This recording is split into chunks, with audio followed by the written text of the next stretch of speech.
Coming up on the Sarc Fighter Podcast. But what we tried to do this year was think about how can we do this, get that same feel, and have it be virtual. And so what we did was we created the Steps for Sarc program. So much to do, so little time. April is Sarcoidosis Awareness Month, and there's so much that you can do to help in the fight. Wear your Sarc gear, get out there and, let people know in your neighborhood, put a sign together, let people know in your neighborhood, and don't forget to send us some pictures. Coming up, Tricha Shivas, the VP for Research and Strategic Partnerships at FSR, talks about a busy April for the foundation as we plunge ahead with efforts to beat Sarc. This is the Sarc Fighter Podcast, living with sarcoidosis and other rare diseases. Here's your host, John Carlin.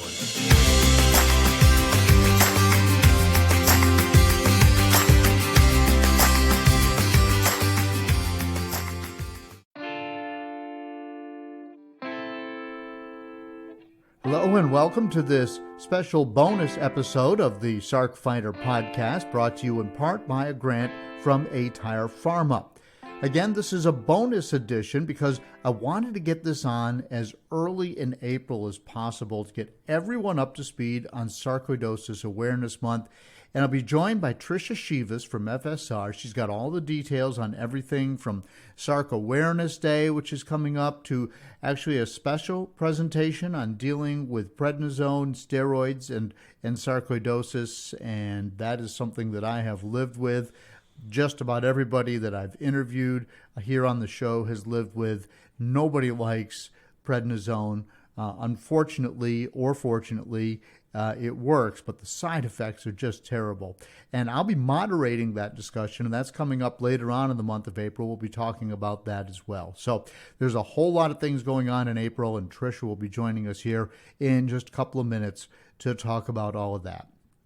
A couple of notes. Of course, remember, I do this podcast to offer fellow Sarc fighters hope, and later in 2021, the effectiveness of a new drug by aTyr that I mentioned will come into clearer view as clinical trials evolve, so stay tuned for that. Remember, the official Sarc Fighter song is called Zombie by fellow Sarc fighter Mark Steyer and his band, the White Hot Lizards in Alberta, Canada. You can hear his story in episode 12. I call this the Sarc Fighter Podcast because I'm fighting Sarc, and so are you, whether you're a patient, a caregiver, a researcher, wherever you are in the sarcoidosis space. There's nobody here who doesn't want to be here. There's nobody here who just joins voluntarily. We've all got some skin in the game, as it were. So this is a place where we can all gather. I hear all over and over that people are all alone. Well, you're not alone. And this is a place where you can hear from your fellow sarcoidosis warriors, or Sarc fighters, as I say here on the podcast. And I want to let you know that there is a reason for hope, and we talk about that stuff a lot. And today, when we talk about Sarcoidosis Awareness Month, that'll be front and center. Normally, I release this every other Monday, but again, this is a special edition, so it's only been a week since the last episode, but we're going to go ahead and put this one out a week early so that we can get going on Sarcoidosis Awareness Month. Now, if you're new to the disease, you're trying to figure out what you have, what's going on in your body, welcome to our space, but please listen to my interview with Dr. Simon Hart in episode 2. He goes over Sarcoidosis 101. What is Sarc? How's it interacting with your body? Where did it maybe come from? And what's going on with you? And that's all in episode 2. My story is in episode 1. I suffer neurosarc. If you want to hear the backstory to how the Foundation for Sarcoidosis Research came into being some 20 years ago, you want to check out episode 11 with the founders, Andrea and Redding Wilson. And before we get into today's conversation with Tricia, just want to go over one thing. I've been keeping everybody up to date on this diet that I've been doing, which is related to Sarc. It's called the elimination diet. The idea is to figure out what causes inflammation in your body. So for 3 weeks, that's 21 days, I'm talking about no sugar, no gluten, no grains, really, and no dairy, because those are the big culprits. And now I've done the 21 days, and as you listen to this, I'm in the process of slowly adding back foods to see how I feel, what they might do to my body. And for the most part, I'm staying on the elimination diet. Now, even bananas and apples were forbidden during the 21 days. So I'm starting to add back these fruits that are high in sugar. They have a high glycemic index. That's the dietary term for it, right? So I've added bananas, I've added apples, no problems. So that's good. And you will not believe how sweet an apple or a banana tastes after having no sugar for 3 weeks. So yeah, it's a real treat. I'm having a kale smoothie every morning, excuse me. And so I'm pretty much staying on the diet. I'm eating grass-fed beef, organic chicken, and then a lot of vegetables, roasted vegetables, steamed broccoli, that kind of stuff. But life is getting complicated. This diet doesn't exist in a vacuum, and you can't just eat this basic diet and then just stay home, right? So one of the things that's happened to me is I'm a cyclist, and thankfully Sarc is sort of in remission for me right now, so I'm trying to work up to where I can ride 100 miles in a day. That's called a century. So I'm doing all this training. Well, in order to do the training, you've got to have fuel in your body, and when you're on this diet, you don't get enough fuel. So the first time I went out and tried to ride over 30 miles, I just bonked. I just ran out of energy, and fortunately I had an energy bar in my back pocket, and I ate that and rested for a minute, and I was able to finish the ride. But the last 8 miles were not going to happen if I didn't do that. So now I'm realizing, all right, I've got to kind of get some calories from somewhere, and the fat and the protein just that I was getting from the diet just wasn't enough. So that's a complication. And then my daughter-in-law is having a baby. It's her second baby. So, you have a baby shower.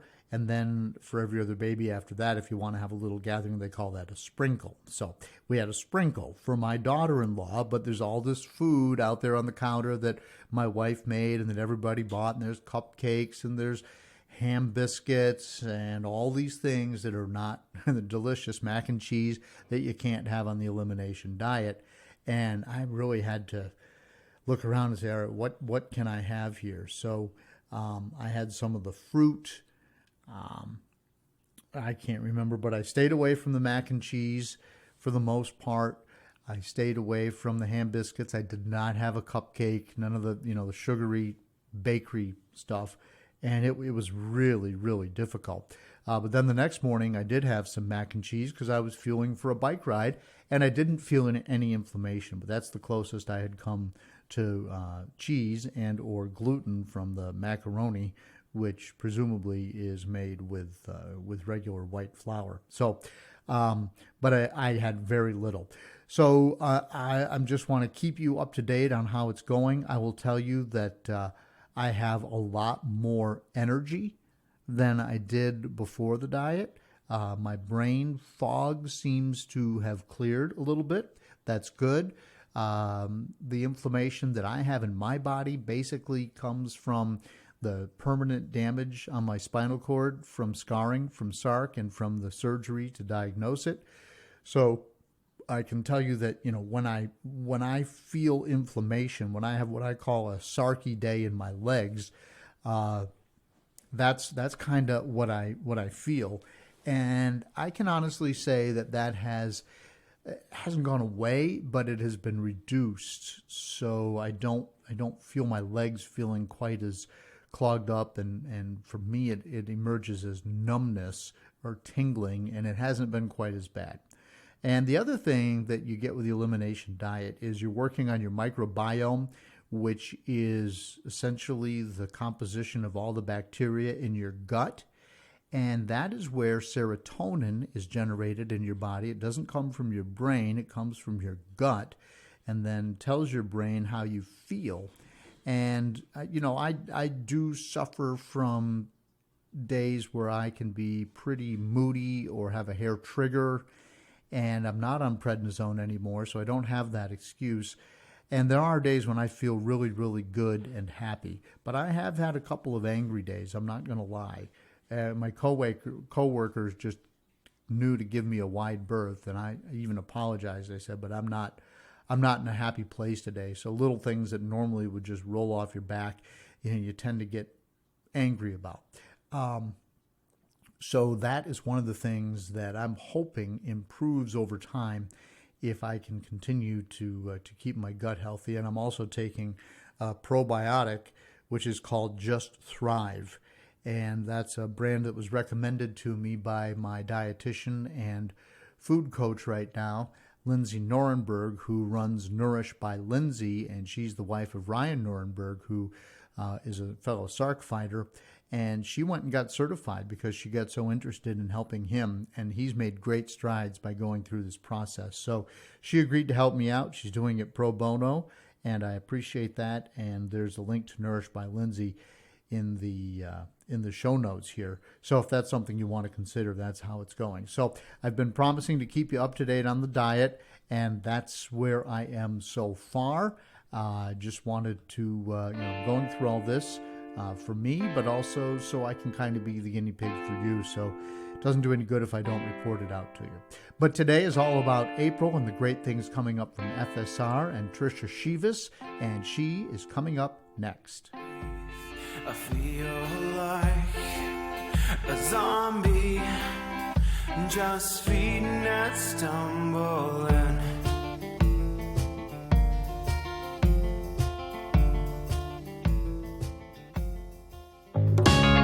Hi, I hope you're enjoying the Sarc Fighter Podcast. You may be wondering, what can I do to help? How can I be a part of the Sarcoidosis solution? It's simple. Make a donation to KISS, Kick In to Stop Sarcoidosis. 100% of the money goes to the Foundation for Sarcoidosis Research.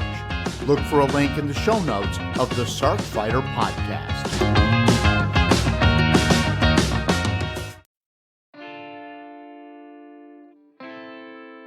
Welcome back to the Sarc Fighter Podcast. Joining me now is Tricha Shivas. She is the Vice President for Research and Strategic Partnerships at the Foundation for Sarcoidosis Research. Tricha, thanks for joining us.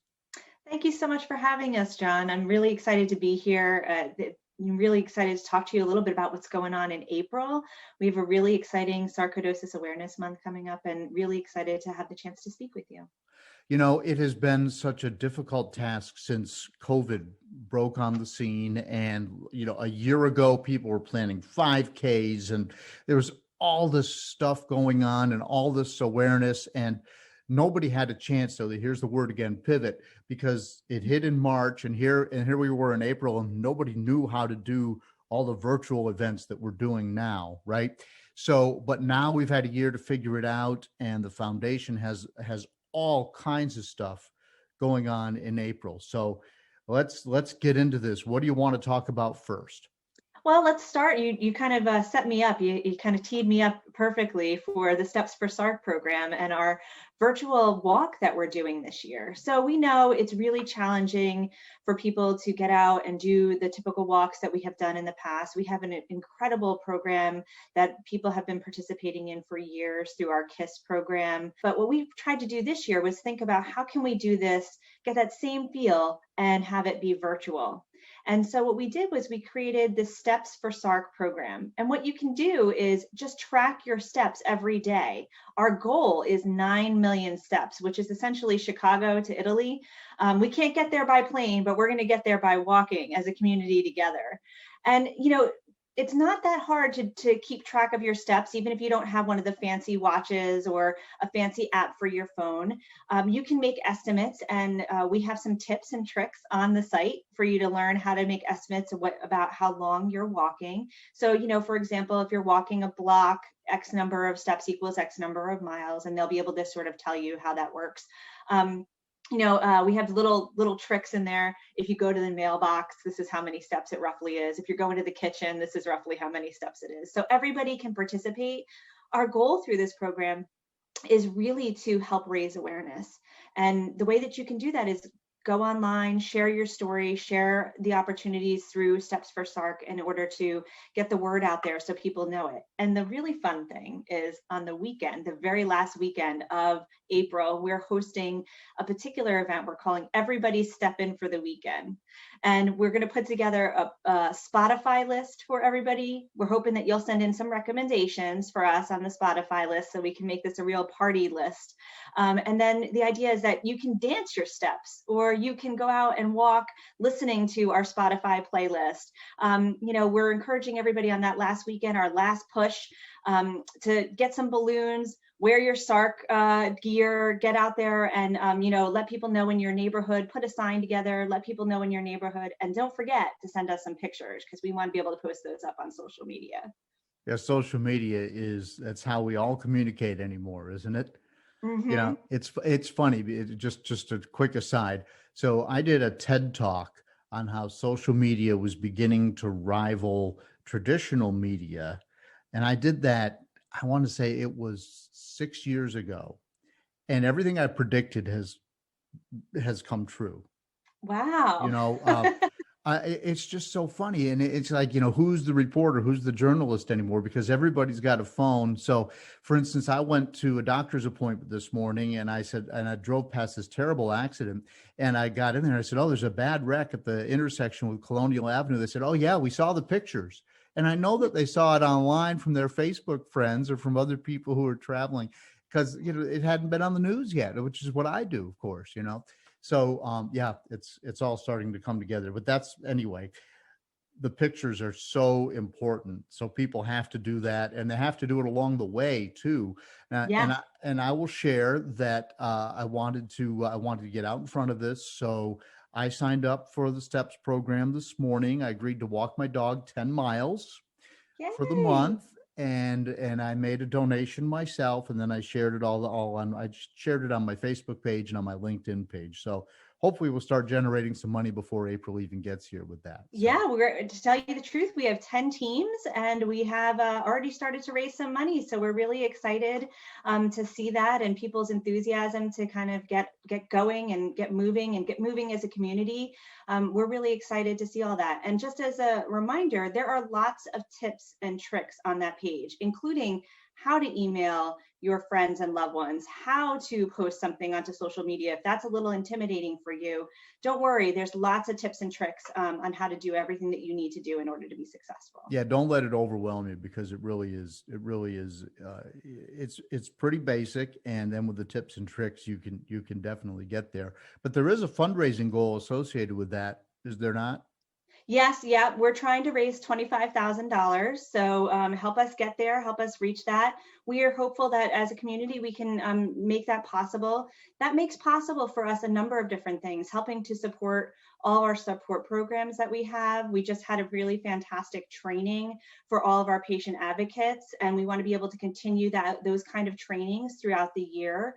And so those are the kinds of things that through this support you can do, as well as helping us fund our research that we continue to do. And we'll talk a little bit more, I think, about that a little later. Yeah, it was a great weekend. I was part of that advocate training, so that was just really, really well done, and it's just amazing to see how people with sarcoidosis are leaning in and trying to help other folks with Sarc and help FSR with its mission, and do that in a way that's cost effective, so a lot of those dollars can stay in the research space, which is so important. So, what else is going on in April? Yeah, so there's a long list of really fantastic programs, and I'm going to run just through a few of them for you, but be sure to check back to our website. We have not launched our awareness page yet. We're hoping to launch that in the next few days, but it's going to be chock full of all kinds of goodies to learn more about what's going on. But a couple of the things that you can find if you go to our events page, which is under our Take Action tab, you just click on Take Action, click on Events, you'll see a number of these events already up. And so, for example, on April 13th, that's World Sarcoidosis Day. And so we're going to have a celebration of that. So join us as we do the celebration for that. I think we're going to have a game night. So we're looking to get everybody together, have a good time, be able to celebrate sarcoidosis. And I should say also, a number of our partner organizations, our centers of excellence and other organizations are getting in the sarcoidosis mood as well. And so they're going to be participating by having lots of fun things happen, including lighting up towers, engaging with their community to wear purple on that day. We encourage you to wear purple on that day. It's going to be a fantastic way. And make sure if you are a social media person, you're putting things out on April 13th, because that's when we're going to be trending. I'm certain of it. No, yeah, no kidding. So that's April 13th, World Sarcoidosis Day. And when you say world, are there literally, is there stuff going on in Europe as well, and Asia? Yes, and in other fact, parts there of the is. world? Yeah, we work really closely with a number of European associations, medical and organizations that are also in the space for patient advocacy, and they're all participating in this as well. So you'll see things if you join us for that. Hashtagging World Sarcoidosis Day, you will see lots of different activities going on all around the globe. So you'll be adding your voice to that. All right, I'll have to make a note to wear a purple tie on the news that day. So there you go. All right. There you go. Yeah. All right. And then shortly after that, there's the Sarc Social. Yes. What is that about? That's on April 17th, right? Yeah, so our Sarc Social on April 17th is going to be about fostering resilience. So this is the best community to do that with. I think this is just one of the most resilient communities I have ever had the opportunity to work with. Just so amazing, so engaged. And so this is going to be one of our advocates leading this session. It's a chance for you to come together with others, speak. And so the Sarc Social that we're having is going to be, focusing on how, when you're having a rough day, how do you kind of keep plugging through to get that resilience to come out? How do you engage with the rest of the community to get that resilience to come out? So not having to do it by yourself, which is a big part of what we believe at FSR. Is that Trina Massey Davis? Is that correct? Who's leading That's that? right. Yep. Mm-hmm. Yeah. Trina Massey Davis, one of the advocates, one of your fellow advocates, right, helping to run that program.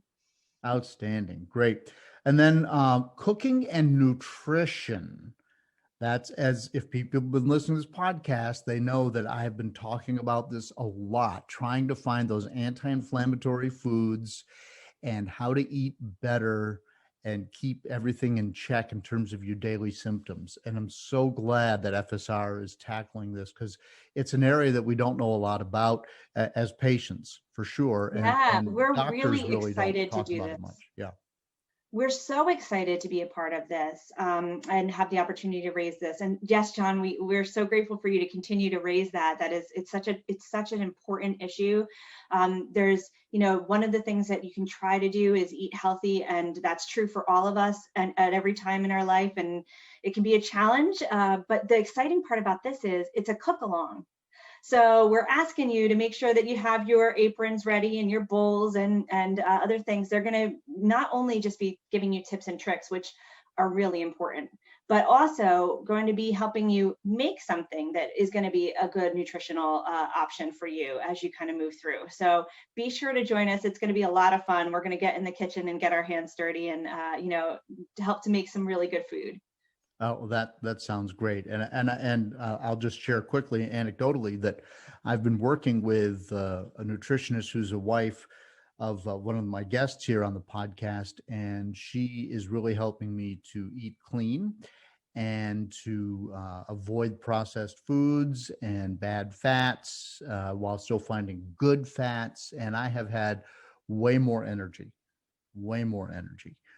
So I do think it's helping, and I've lost 10 pounds, which I wasn't setting out to do. I was just trying to eat, to be a little bit more healthy. But so that's worked. I've been on something called the elimination diet. We take out everything: sugar, dairy, gluten, all those things that we know probably cause inflammation. Then you slowly just kind of add those things back. And I'm in the first week of adding things back. But I can just tell you that there is something to this at some level, and I'm sure it affects everybody differently, but I'm so glad. So that's April 17th. Let's Eat cooking and nutrition class, and we're going to cook along together. Yeah, we're going to cook along together. We're going to get started, because that's the hardest part, I think, getting started. John, you're a great example, right? But changing your habits, getting started is the hardest part. So we're going to kick it off together. Yeah. Knowing the first thing to do was the hardest thing for me. It's like, what do I eliminate? How do I know? And so just having a plan and a program is so important. So, and then I know on April 26th, that's Memorial Monday, and there's a vigil that day. Yeah, so this year for our Memorial Monday, we wanted to do something, a little extra special. And so this is not only open to those who have lost someone, but if you have lost someone, we do especially encourage you to participate. But the idea and the theme for this is to celebrate life. So we know that all those folks who are our warriors that have come before have influenced all of us, who keep us, engaged, keep us on the path as we're continuing our engagement and our work towards making and finding better options for sarcoidosis. And so one of the things that we did, I'm going to hold it up, is we created a candle. And so you can see these guys, they say celebrate life.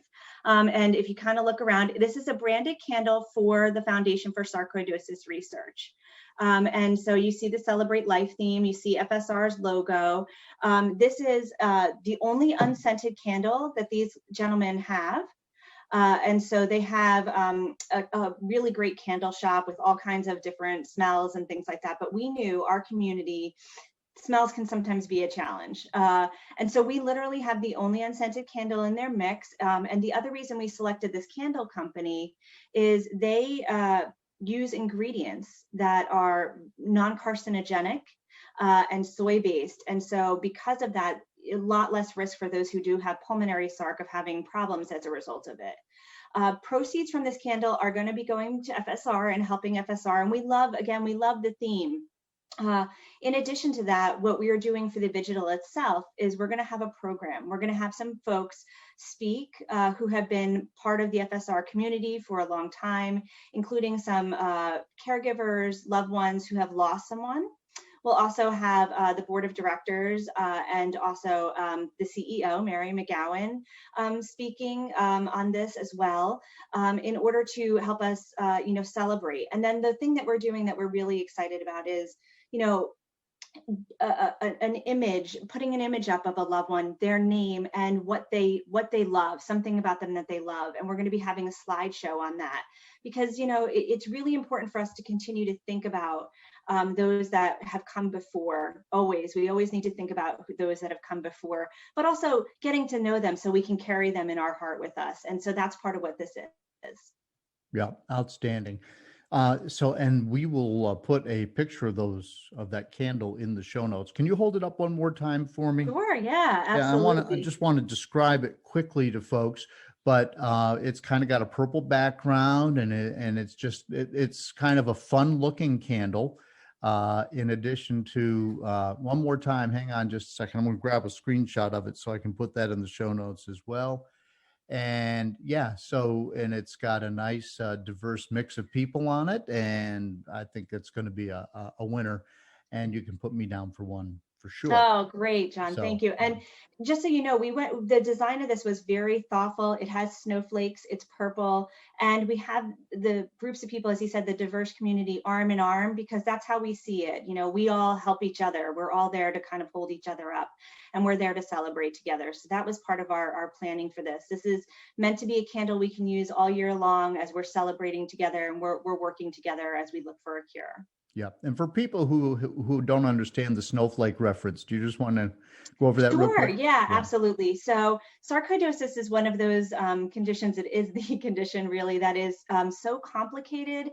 It's so different. Each individual is different. And so the snowflake is, each snowflake is beautiful. Each of the people in our community is absolutely beautiful, but understanding the nuances of that individual person's disease means you take a minute and you really look and see what's going on, because there are no similar symptoms per se for every single person. Somebody's going to have something different. And just as no two snowflakes are alike, no two cases are alike, right? Mm-hmm. So what else is happening in April? Yeah, so on April 27th, we are hosting a town hall on steroids and sarcoidosis. And John, you are going to be the moderator for this wonderful session. I'm so excited. I can't wait. Can't wait. Yes, we're super. so happy to have you. Thank you for agreeing to do this. And we're really it's going to be a fantastic program. We're going to have one of the patient advocates, Jessica Reed. She's going to be speaking about her story with sarcoidosis, which will probably resonate with a lot of you out there. It's something that you'll probably say, this sounds a little bit like me. And then in addition, we're going to have Dr. Elliot Krauser, the chair of our scientific advisory board, speaking about steroids, the impact of steroids, why long-term use of steroids can become problematic, and what kind of options there might be for transitioning off of steroids within our community. And then we're also going to have Dr. Sanjay Shukla from aTyr Pharmaceuticals speaking about steroid-sparing agents, things that can be used as replacements of steroids, and also why this is such an important mission for those in the pharmaceutical company to find alternatives to steroids. Oftentimes it's stated that, well, if you have the option of steroids, then it's fine, everything's fine, they can just be put on steroids. And, the folks that are speaking are going to share with you why that's not necessarily the right path. We need alternatives.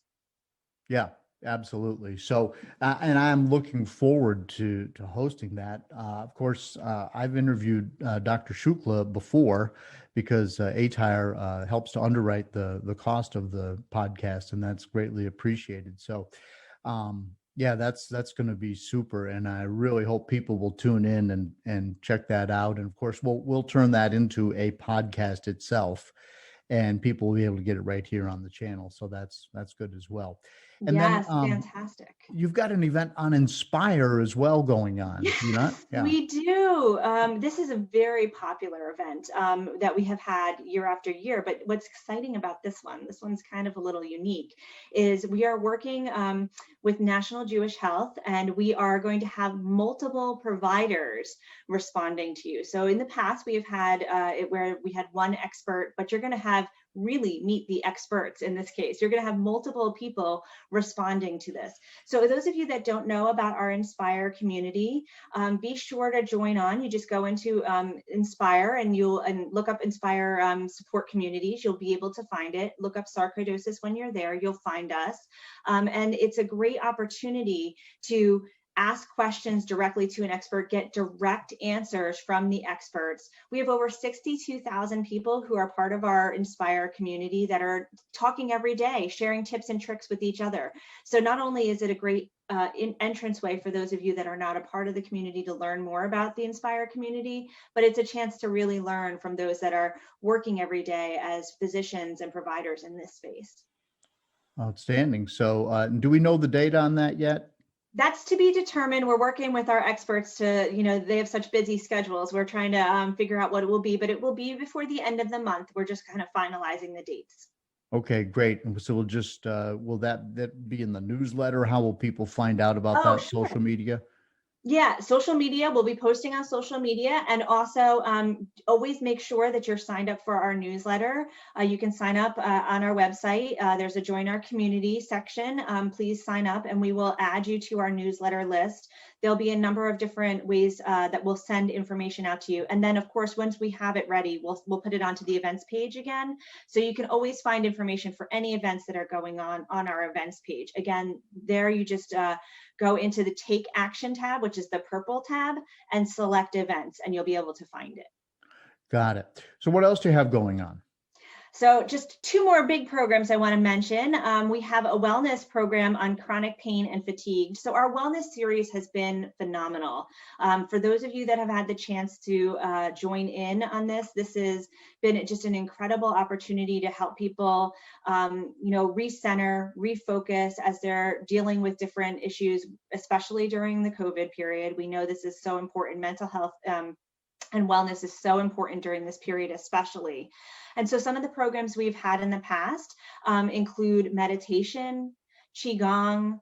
We've also had someone that has come to speak about how to be more empathetic in your communication, which is incredible skill and something I try to strive for every day. So grateful for that session. I felt like I learned a lot there. That's, by the way, available on our YouTube channel if you want to watch that and learn more. And so what this one will be is on chronic pain and fatigue. This is something we know that our community deals with very often a lot of pain. And so how do you deal with that and still be able to keep in reserves for the times that you want to be engaging in something, holding something back, and honoring your body, which is a big part of what this is going to be a discussion about, but honoring where you are at that moment and not trying to always push through, which is, I think, all of our nature. Yeah, and there you go. I can get through this. I can get through this, but sometimes you just have to say no, and hopefully the people around you understand. Sometimes that's the hardest part, because they all say you don't look sick, right? Exactly. God, I hear that over and over and over. I hear it in my own life, and I hear it from the folks who come on the podcast as well. So yeah, the invisible illness problem, where people are, wait, you have something wrong with you. We hear that so much from the community, and it's just important for you to take a step, listen to yourself, and that's what these wellness programs really do well. Is they help you think about how to do that, how to give yourself a moment. Self-care, so important. Right. And then you mentioned there's one other thing that's happening in April. There's one more, and then yeah. I'm going to mention our research just real quick that we have going on. But we have another Sarc social that is going to be happening. This one's on April 10th. It just got finalized this morning. So on April 10th at 11 a.m. Central Time, we're going to have a Sarc social on pulmonary sarcoidosis and advanced pulmonary disease. So throughout the year, these Sarc socials are happening, and they're on all kinds of different things. So if you remember, in February, we had Sarc socials on cardiac health, and we'll have ones on neurohealth coming up as well. And so the idea is for you to be able to engage and learn and find out who else is in the community. And so that's one of the other sessions that we have. Great. And just to go ahead. Oh, I was going to say, yeah, and just to mention, again, I think that these communities coming together like this is another way to do self-care. Take a minute, find your community, find people that you can find that relationship with. Yeah. And so, we talk about the Foundation for Sarcoidosis Research, and you really, I look at two avenues where FSR seems to be helping my life. One is the outreach to patients with all these different things that we've been talking about for Sarcoidosis Awareness Month, but the other is the fundraising and the research that's happening that FSR is behind. And I was really fascinated to hear how FSR finds these ideas that show a great amount of promise, but maybe not enough promise for the big pharma companies to invest in, because they want return on investment. They're for profit. They've got to do what they do. I understand that. So our research dollars take those ideas that are in their infancy and move them along to where then big pharma can say, oh, that looks like less of a risk. Let me pick it up. And that's when the advancements really start happening. And then we're working on this model where if we can start getting major funding from the NIH, the National Institute for Health, then instead of $1 million here or there, it's 10 million here or there. And so can you kind of bring everybody up to date on how all of that's going?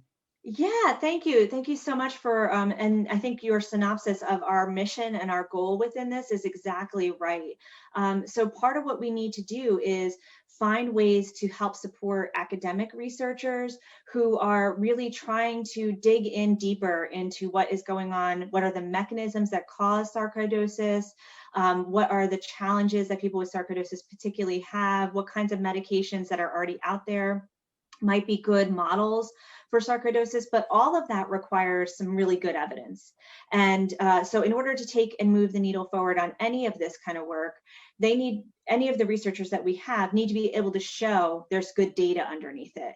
And good data costs money. We need to be able to support that, because if we didn't have the funding that FSR was providing, they would have to do this research kind of on their own time. And as you know, if you've engaged with any of your physicians, their own time is not that available. What this does is frees up some time for researchers to really dig in and spend the time to learn a little bit more about what's going on. And so, a couple of the huge successes that we've had recently, our disease model, we did 2 years of funding for our disease models.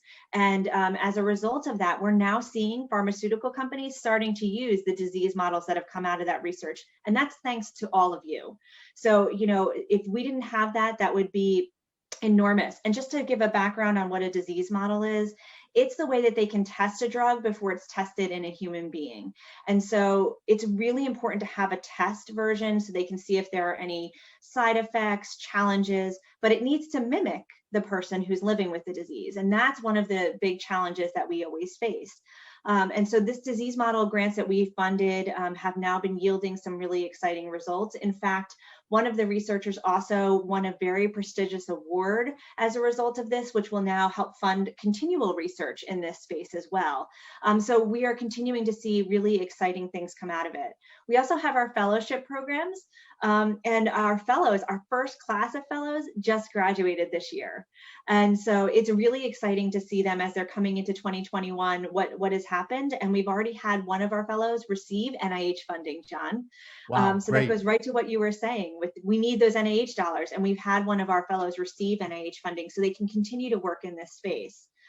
In addition to that, we provide small grants, and April 1st, we're going to open up our small grants. So if you have any doctors or anyone that you think might want to know about this, let them know.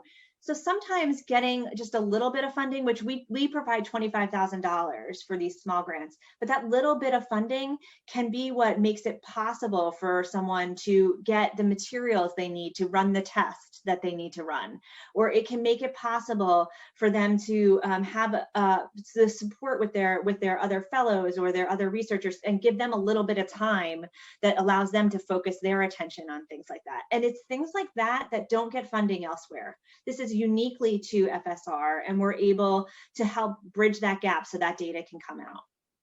Wow, that's amazing. And I hope that this is enlightening for people. And one of the reasons that I wanted to do the podcast was to give people a reason to hope. And all of those things that you just mentioned fall into that category. There is work going on. And by listening to the podcast or being a volunteer with FSR or a fundraiser or whatever, you're kicking the can down the road just a little bit more in the good sense, and that you're advancing the cause. Absolutely. And we really are on, the precipice of really exciting things. We just need to continue to push forward, but we are getting more interest from pharmaceutical companies in our space. That's enormous. We are getting more interest from the NIH, as we've seen from that grant, right? So that's enormous. So though these steps may seem a little bit further down the line for you, as you said, it kind of all comes together, and hope is right around the corner. So we're really excited by all the progress that's being made, and really could not do it without this FSR community supporting and engaging and getting the word out and helping to fundraise for this. Yeah, another thing that I've been hearing a lot is even like we had Susan Bassi on in the previous podcast. She lives in southern New Jersey, which I think of as a populated area. I mean, really, and she could not find a doctor forever that knew anything about sarcoidosis. And so if people in New Jersey can't, how hard must it be for folks in North and South Dakota and Montana and, the Western states? So just anything we can do to get more and more people in the loop about sarcoidosis and have doctors who know what it is and how to treat it and recognize it, right? Mm-hmm. It's all part of the deal. Yes, absolutely. And so part of what we're trying to do again during our awareness month is it's important to raise awareness in the general community. It's important to raise awareness among family and friends, but also raise awareness among your doctors. And that's every doctor you have. This is April Sarcoidosis Awareness Month. So if you're going to your general practitioner, bring information, tell them, share with them, let them know to come join some of the programs that we have. There's a lot of really good educational programs that if you're not an advanced practitioner in this space, you can learn a lot from. So, if you're going to a gastroenterologist, if you're going to a rheumatologist or a dermatologist or neurologist, whoever it is that you're seeing, if you raise this with them and you let them know that there's more information out there also for them, this is a real way to engage them, especially around Sarcoidosis Awareness Month. Great. Well, Tricia, is there anything else going on from FSR in April that we need to tell folks about? I think I've covered it all, but I'm sure there's going to be some more really exciting things popping up. The team is working really hard at FSR, and we also encourage you. I will mention that our Centers of Excellence are also putting on some programs, so keep an eye out. In the newsletter, we will be highlighting some of the programs that are coming out from our Centers of Excellence as well. And so, I think this is just going to be one of those months where if you keep your eye on what's going on, you're going to find lots of great programs that suit you. Great. Tricha Shivas, thank you so much for joining us here on the Sarc Fighter Podcast. Thanks, John. I feel like a zombie, just feeding and stumbling.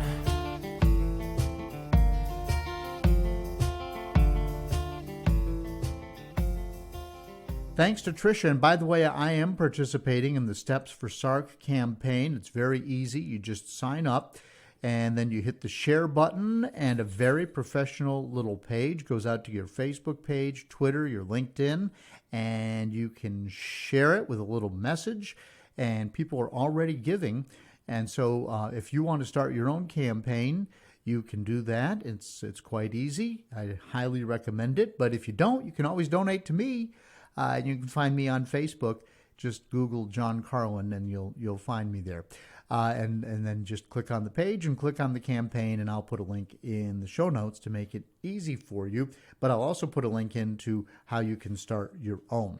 I'm looking forward to hosting that town hall that Tricha mentioned on sarcoidosis and steroids, prednisone, if you will. That's on April 27th, 2021. So please make plans to join in.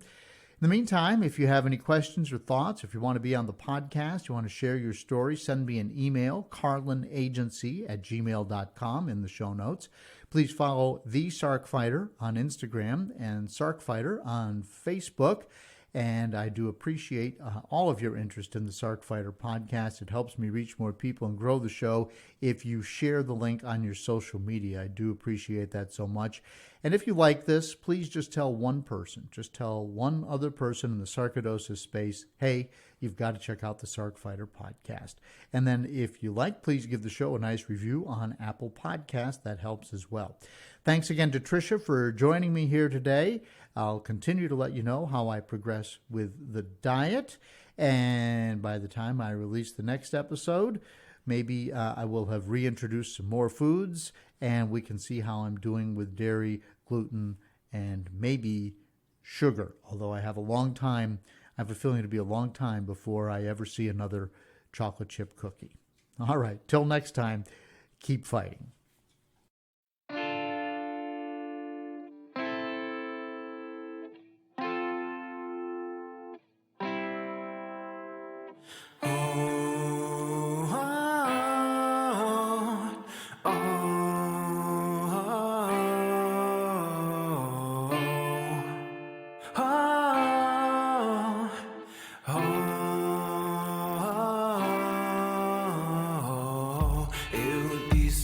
Easier to grieve if I had a breath to breathe.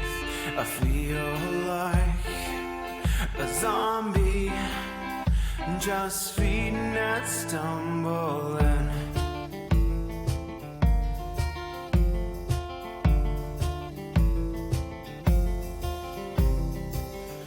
Learn to suffer, you feel pain someday. Learn endurance, your strength will fade away. Dead man walking, trying to keep up the pace. Dead man walking, counting down his days. And I don't know what will come. Look for silver linings, but still I find none. There was potential, slipping gone. It feels too fragile, but I'm holding on.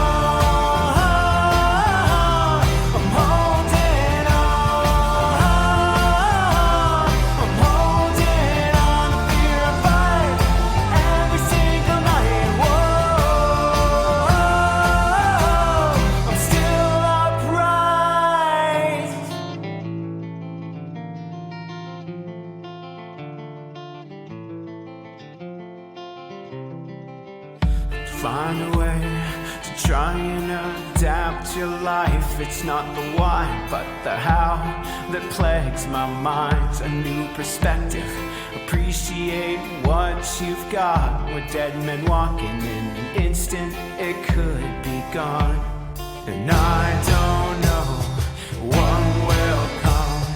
Look for silver linings, but still I find none. There was potential slipping gone. It feels torrential, but I'm holding on. I'm holding on. I'm holding on. I fear I fight every single night. Whoa, I'm still upright.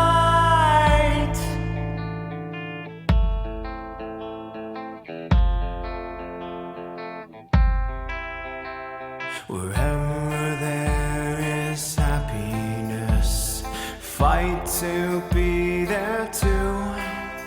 And wherever there are friendly smiles, try hard to smile too. And wherever there is sunshine, don't let fear darken you.